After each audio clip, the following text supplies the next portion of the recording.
नमस्कार, देश देशांतर में आपका स्वागत है। मैं हूं कुर्बान अली। शुक्रवार को नेपाल में 4 मधेसी पार्टियों से मिलाकर बने मधेसी मोर्चे और सरकार के बीच संविधान संशोधन पर वार्ता असफल रहने के बाद दक्षिण नेपाल में हुए हिंसक प्रदर्शनों में कम से कम 4 लोग मारे गए हैं। इन लोगों की मौत पुलिस के साथ झड़पों में गोली लगने से हुई। कई अन्य प्रदर्शनकारी और पुलिसकर्मी भी घायल हुए हैं। नेपाल के तराई और भारतीय सीमा से लगे इलाकों में रहने वाले मधेसी लोगों का कहना है कि नया संविधान उनके साथ भेदभाव करता है। मधेसी 2 महीनों से भारत नेपाल सीमा पर विरोध कर रहे हैं। इससे नेपाल में भारत से होने वाली आपूर्ति बुरी तरह प्रभावित हुई है। इस नाकेबंदी से नेपाल में ईंधन, दवाओं और खाने की ज़रूरी चीज़ों का संकट पैदा हो गया है। नेपाल का आरोप है कि भारत इस नाकेबंदी का समर्थन कर हालात और ख़राब कर रहा है, जबकि भारत ऐसे सभी आरोपों से इनकार करता है। इस बीच दक्षिणी नेपाल में एम्बुलेंस ड्राइवरों ने हिंसा के चलते अपनी सेवाएं रोकने की चेतावनी दी है।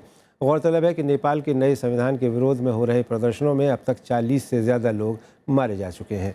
देश देशांतर में यही विषय आज हमारी चर्चा का, जिसमें हम जानने की कोशिश करेंगे कि नेपाल में लगातार जारी इस संकट का आखिर हल है क्या और भारत नेपाल रिश्तों पर इस संकट का क्या असर पड़ेगा।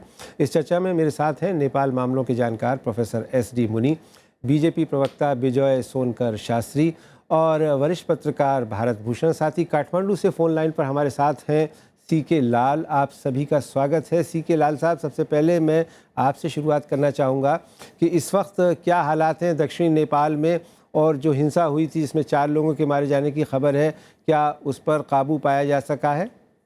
अभी भी पुलिस घर घर घुस के मारपीट जारी रखे हुए हैं दक्षिणी नेपाल में। आज 100वां दिन है मधेश आंदोलन का। सरकार की तरफ से लगता है जो 6 उप प्रधानमंत्री है, सबका काम ही यही हो गया है, मधेशियों को धमकाना, डराना और गाली देना। सरकार लगता है इस बात पर अटल है कि दमन के द्वारा ही इस आंदोलन को निपटाया जाएगा। तो जमीनी हालात में कोई अभी तक फर्क नहीं नजर आ रहा है।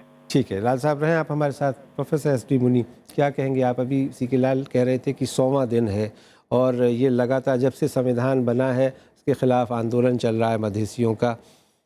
इसके बीच काफ़ी वहाँ संकट भी पैदा हो रहा है। दवाएं नहीं है, अस्पतालों की हालत ख़राब है, ईंधन नहीं है, गैस नहीं, पेट्रोल नहीं। अभी खबर आ रही है कि चीन की तरफ से 7 पॉइंट्स खोले गए हैं जहाँ पे व्यापार हो सकेगा।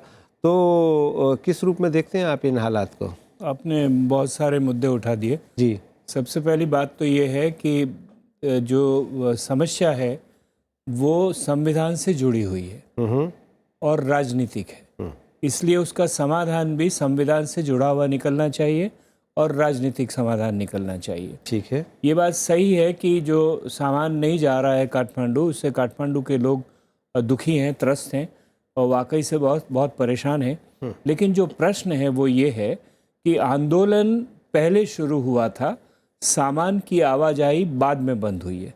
कम से कम 15 दिन तक आंदोलन चलता रहा, लेकिन संविधान में उन्होंने कोई परिवर्तन नहीं किया। और अब भी मैं ये मानता हूँ कि जब तक संविधान की रूपरेखा में बातचीत नहीं होगी आगे, और बातचीत मधेश के नेताओं का कहना है कि बातचीत गंभीरता से नहीं हो रही है, काठमांडू बहुत सीरियसली नहीं ले रहा है इस मसले को और सारा भारत पर दोषारोपण करके ये आरोप लगा रहा है कि भारत अगर सामान आने जाने शुरू कर देगा तो सारी समस्या दूर हो जाएगी, जो सही नहीं है। बिल्कुल सही नहीं है।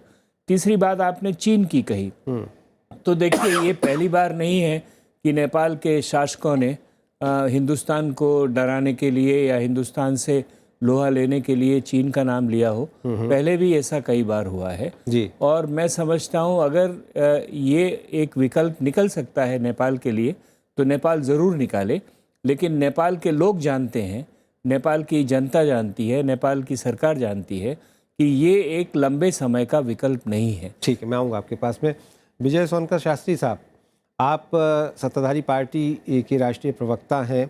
कहा यह जा रहा है कि भारत ने जिस तरह से इस नेपाल के मामले को ख़ास करके संविधान पारित होने के बाद से जिस तरह से डील किया है वो शायद ठीक ढंग से नहीं डील किया गया और उसकी वजह से नेपाल में एक भारत विरोधी भावना बन रही है और भारत की ओर से भी संयुक्त राष्ट्र में जाकर के नेपाल की एक तरह से शिकायत की गई, जो पहले देखने को नहीं मिला।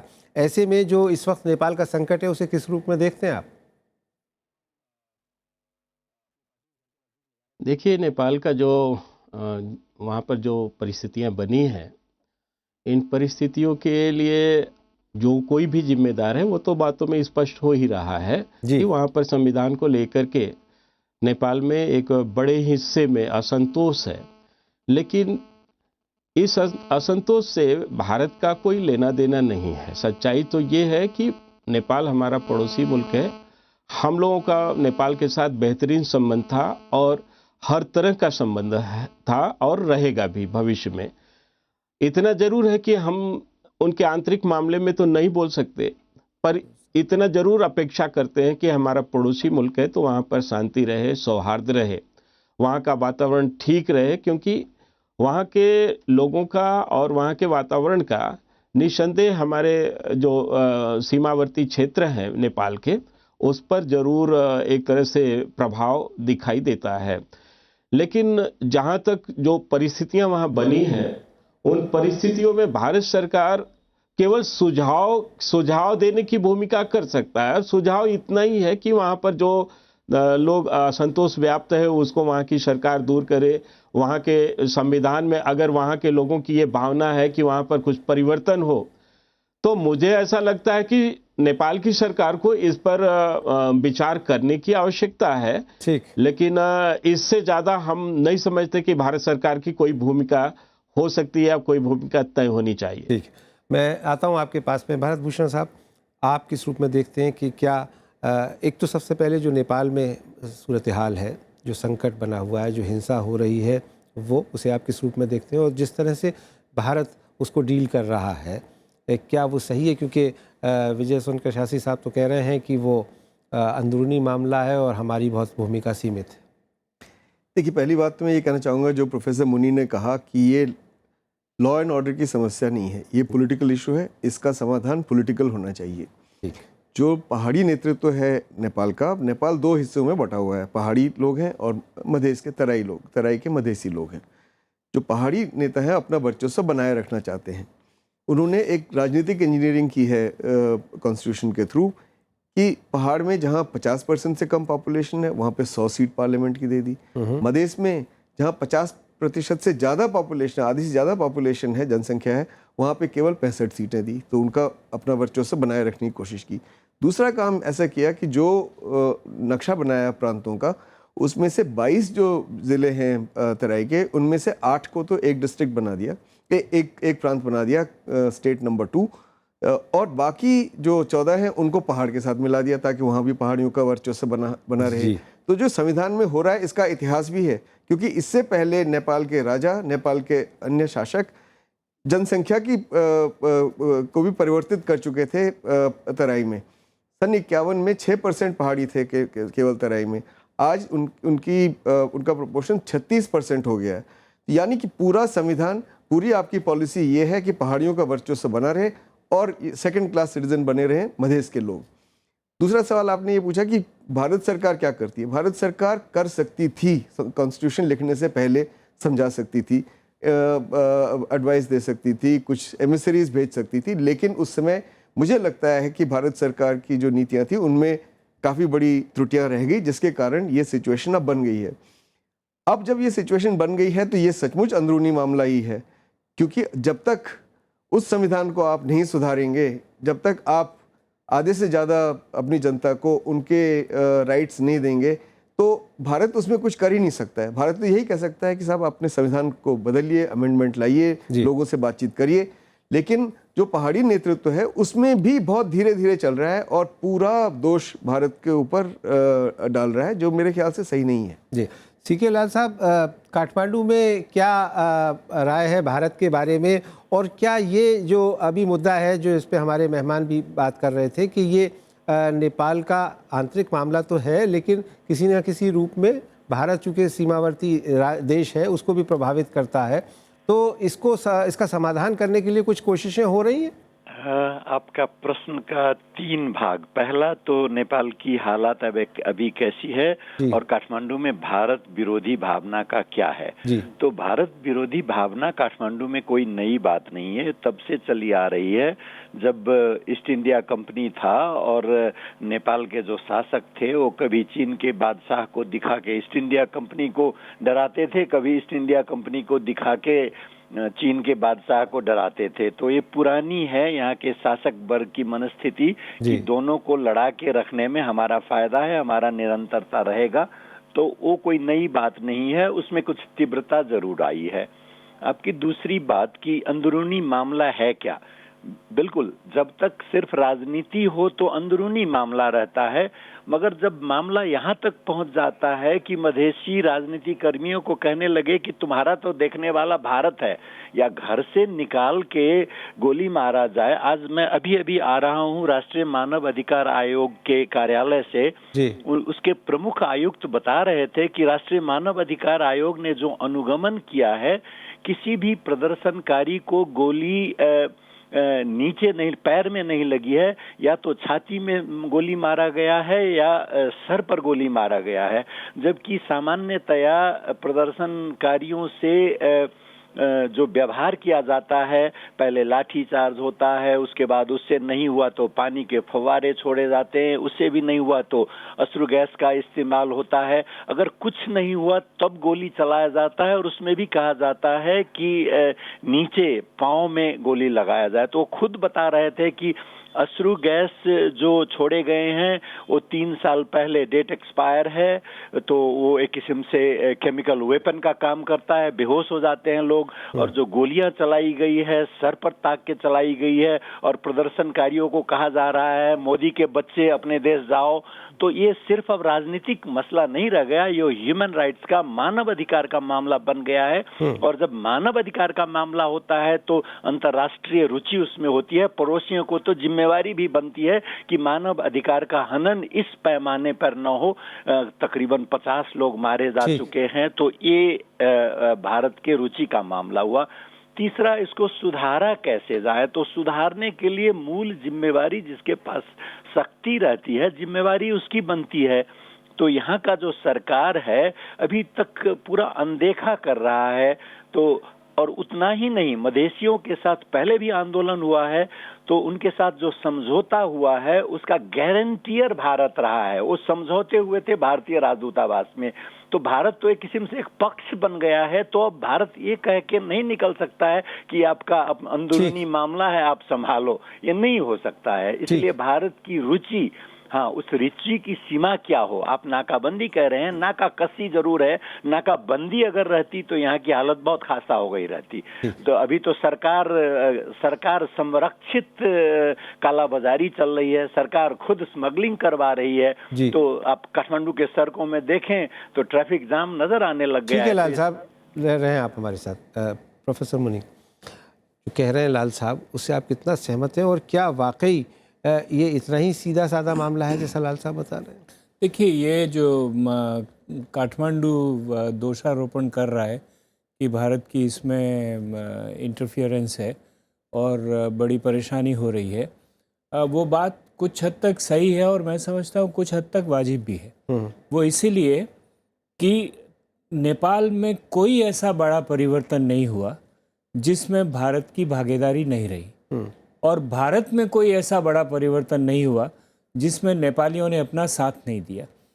ये जो नेता लोग आज भारत को दोष दे रहे हैं मधेश के नाम पे, उनको याद दिलाऊं कि 2005 में जब राजा ने इन सब को जेलों में डाल दिया था, इन सब लोगों ने ये अपील की थी कि भारत आए और हमारी मदद करे, हमको छुड़ाए, कुछ न कुछ राजतंत्र पे दबाव डाले। तो ये जो तर्क है वो एकदम से कुतर्क है। पहली बात तो ये है। दूसरी बात ये है कि काठमांडू को ये सोचना चाहिए कि अगर वो मधेश के आंदोलन को इस तरह से बर्बरता से इस्तेमाल करेंगे, और ह्यूमन राइट की रिपोर्ट जिसका सी के लाल साहब ने जिक्र किया, एक पहले ही रिपोर्ट बन चुकी है जिसमें साफ उन्होंने कहा है कि एक्सेस फोर्स यूज़ किया गया।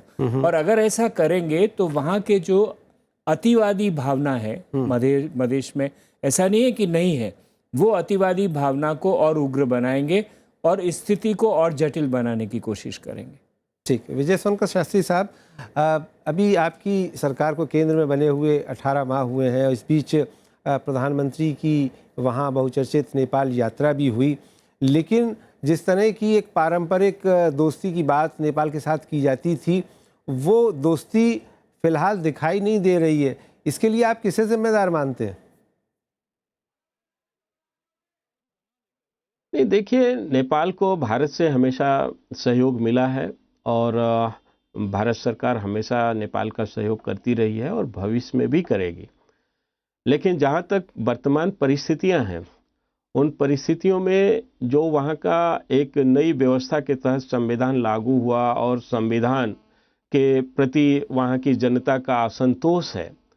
अब ऐसे में हम जरूर ये कहना चाहेंगे कि जो वहाँ पर परिस्थितियाँ हैं उससे तो वहाँ की सरकार को निपटना है और वहाँ की सरकार ये भली भांति जानती है कि उनसे चूक कहाँ हुई है। अब उसी चूक को वहाँ की जनता उनके सामने ला रही है विभिन्न रूपों में, चाहे धरना प्रदर्शन के रूप में, चाहे वहाँ अपनी आवाज़ दे के ला रही है।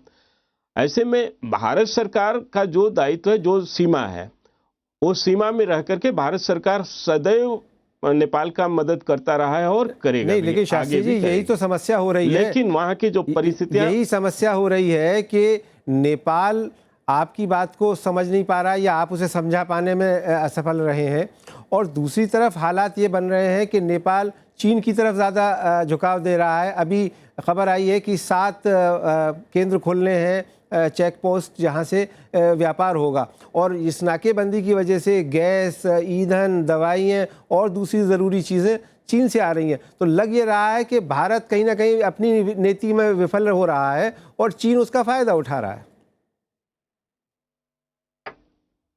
नहीं, देखिए, ऐसी बात नहीं है। जहाँ तक चीन से आयात की बात है, सहयोग लेने की बात है नेपाल की, तो नेपाल ऐसा नहीं कि पहली बार ले रहा है, वो पहले भी इस प्रकार की बातें, और ये बातें अभी चर्चा भी हुआ था इस बातों पर।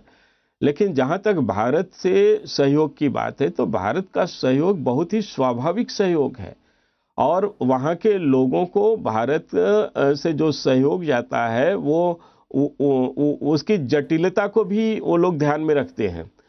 और जहाँ तक भारत से संबंधों की बात है, तो भारत में उनके व्यापारिक भी संबंध है और हर प्रकार के संबंध है जी। ये वहाँ की जनता भी जानती है, वहाँ की सरकार भी जानती है। लेकिन जो वर्तमान परिस्थितियां एक बनी है, इन परिस्थितियों में वहाँ की सरकार की जो बड़ी भूमिका है, उस भूमिका को हम सुझाव के तौर पर उनसे हम बात कर सकते हैं और कर भी रहे हैं। लेकिन जहाँ तक हम उसमें इंटरफेयर करने की बात है, जिस प्रकार से वहाँ पर अहिंसात्मक गतिविधियाँ हो रही हैं, तमाम सरकार की तरफ से, पुलिस की तरफ से वहाँ पर दमनकारी नीतियों का प्रयोग किया गया है, वहाँ पर सैकड़ों लोग मारे जा रहे हैं, उसमें अपने भारतीय नागरिक भी 1-2 उनकी भी मौतें हुई हैं। तो इन सब चीज़ों को देख करके हम सिर्फ अभी तो यही कह सकते हैं, भारत सरकार की पूरी नज़र है। भारत सरकार वहाँ पर जो संविधान के लागू होने के बाद परिस्थितियां उत्पन्न हुई हैं, उन परिस्थितियों को भी समझ रही है और उसकी टेक्निकल जो बिंदु है उस पर हम लोग स्वाभाविक रूप से कुछ कहना नहीं चाहेंगे। लेकिन संविधान में जो असंतुलन है वो खुल करके सामने आ चुका है और उसी का परिणाम है कि वहां पर जो मधेसी आंदोलन चल रहा है। ठीक है। ऐसे में हमारी एक जो भूमिका है, हम उस भूमिका का निर्वाह कर रहे हैं। हम पड़ोसी मुल्क में सदैव चाहते हैं कि वहां शांति स्थापित हो, सौहार्द की भावना वहां बनी रहे। ठीक है, और वहां के लोगों को समान, पूरे नेपाल के लोगों को, वहाँ के नागरिक को समानता का भी उनके साथ व्यवहार सरकार की तरफ से किया जाए, जो कहीं ना कहीं ऐसा नहीं हो पा रहा है। भरतभूषण साहब, साफ आते भी नहीं, साफ कहते भी नहीं, सोनकर साहब तो ये कह रहे हैं, लेकिन आप किस रूप में देख रहे हैं भारत की ये जो नेपाल नीति है, और क्या ये सकारात्मक है, सफल होती हुई दिख रही है, या आपको इस पर कुछ शुबा है? भारत की नेपाल नीति पूर्णतया विफल हो चुकी है। विफल नहीं होती तो ये स्टेज आती ही नहीं कि जब कॉन्स्टिट्यूशन बन गया उसके बाद हम कह रहे हैं कॉन्स्टिट्यूशन में असंतुलन है। असंतुलन आया कैसे? आप तो हाथ पकड़ के माओवादियों को डेमोक्रेटिक प्रोसेस में ला रहे थे, बाकी सबको आपने इकट्ठा करने में मदद की। तब तो अंदरूनी मामला नहीं था, लेकिन आज अंदरूनी मामला इसलिए हो गया है कि आपकी बात सुनने वाला वहाँ पे कोई नहीं है। प्रधानमंत्री 2 बार जा चुके हैं, विदेश मंत्री 1 बार जा चुकी हैं, नेशनल सिक्योरिटी एडवाइज़र जा चुके हैं। भारत ने जितना दोस्ती दिखानी थी उसमें दिखा दी। जब अर्थक्वेक आया सबसे पहले 6 घंटे के अंदर एड पहुंचाया, सब कुछ कर दिया। लेकिन उसके बाद भी अगर आपकी बात कोई नेपाल में नहीं सुन रहा है तो ये आपकी विदेश नीति की विफलता ही है, और उस विफलता को सुधारने के लिए कोई कोशिश नहीं की जा रही है। ये कहना कि भारत बिल्कुल ही इन्वॉल्व नहीं है, ये भी गलत है। नहीं, ये क्योंकि ये मानता हूं मैं कि नाकेबंदी मधेसियों की तरफ से हो रही है, लेकिन हम भी उनको समझा नहीं रहे हैं। क्योंकि क्या आपकी बात केवल काठमांडू वाले ही सुनेंगे? मधेश वाले आपकी बात क्यों नहीं सुनते?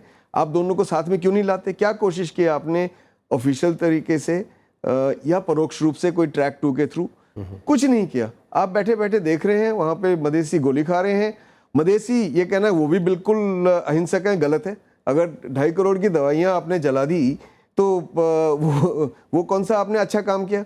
उसको भी जस्टिफाई नहीं किया जा सकता। लेकिन जहाँ तक भारत की नीति का सवाल है, भारत की कोई नेपाल नीति मेरे को समझ में नहीं आ रही है कि करना क्या चाहते हैं नेपाल के साथ या नेपाल की जनता के साथ। प्रोफेसर मुनि, क्या होनी चाहिए भारत की विदेश नीति नेपाल के ताल्लुक से? देखिए, भारत ये जो भारत ने कहा है वो बिल्कुल ठीक कहा है भारत के लिए कि भारत की नीति शुरू से लड़खड़ाई हुई है। पहले हम लोग बहुत कॉम्प्लेसेंट हो गए थे। कॉम्प्लेसेंट इसमें हो गए कि हाँ, संविधान बन रहा है, बन जाएगा, और हमसे बड़ी दोस्ती है, जो हम कहते हैं वो बहुत मान लेंगे। लेकिन समझ नहीं थी ये, क्योंकि जब चुनाव हुआ था और जो पार्टियां सत्ता में आई है नेपाल में, उन्होंने शुरू से कहा था कि हम ऐसा संविधान बनाएंगे जिसमें फेडरलिज्म कमज़ोर होगा, हम ऐसा संविधान बनाएंगे जिसमें इंक्लूसिवनेस ऐसी होगी जिसको हम डिसाइड करेंगे। वो चाहते ही नहीं थे संविधान में परिवर्तन करना जी। और उनकी राय क्या थी ये शुरू से ही पता था। जब मोदी जी तराई जाने वाले थे तो उन्होंने जाने नहीं दिया उनको। ये कहा कि मोदी जी का तराई के साथ संपर्क बढ़ेगा और उनका प्रभाव बढ़ेगा, और हम ये नहीं चाहते। तो ऐसा नहीं था कि वहाँ से संकेत नहीं आ रहे थे कि किस ढंग का संविधान बनेगा। लेकिन उस वक्त हमने बहुत गंभीरता से इस मसले को नहीं लिया। हमने गंभीरता से इस मसले को तब लिया जबकि वहाँ की संविधान सभा ने संविधान पारित कर दिया। तब हमने यहाँ से जैसा बताया गया फॉरेन सेक्रेटरी को भेजा, और उसको भेजा प्रधानमंत्री का विशेष दूत बनाकर, और तब ये कहा कि आपने संविधान सभा से पास तो कर दिया है, लेकिन अभी उसको रोके रखिए, अब उसमें परिवर्तन लाइए। ये बिल्कुल अनडिप्लोमेटिक। लेकिन क्या अभी इसकी कोई गुंजाइश है कि उस संविधान में कुछ परिवर्तन हो जिसको लेके मधेसी आंदोलन कर रहे हैं? नहीं, उस संविधान में परिवर्तन के लिए पहले से ही बिल संसद में रजिस्टर कर दिया गया है। लेकिन हुआ ये कि जो सरकार, जो कोएलिशन ने संविधान पास किया, वो कोएलिशन टूट गया है जी। और अब जो ओपोजिशन में है वो पार्टी को करने नहीं देंगे जो वो करना चाहती है। भरत भूषण साहब कुछ कहते हैं? मैं ये कह रहा हूँ कि अगर पॉलिटिकल विल है नेपाल में तो ये इसका कल समाधान हो सकता है। डेमोक्रेसी है, डेमोक्रेसी में स्टेट बाउंड्रीज कोई ग्रेट वॉल ऑफ चाइना तो होती नहीं कि उसको तोड़ने में टाइम लग जाएगा, और ना वो बाउंड्रीज अभी बनी है। आप बाउंड्रीज रीडिफाइन कर दीजिए, यही तो कह रहे हैं वो कि 2 स्टेट बना दीजिए मधेश का। मैं सीके लाल साहब आपसे ज़रा जानना चाहूँगा कि क्या इस बात की कोई गुंजाइश है अभी, जो हमारे मेहमान यहाँ भरत भूषण साहब और प्रोफेसर मुनि कह रहे हैं?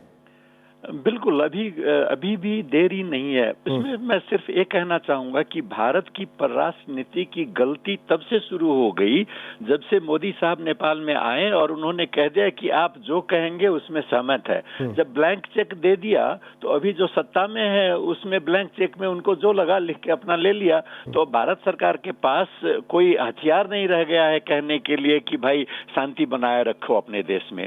और जहां तक 4 मुद्दे हैं संविधान में जिससे कि शांतिपूर्ण न्यायपूर्ण संविधान बन सकता है। एक नागरिकता का मुद्दा है, दूसरा जनसंख्या के आधार पर प्रतिनिधित्व का मुद्दा है, समावेशिता का मुद्दा है और प्रांत का सीमांकन है।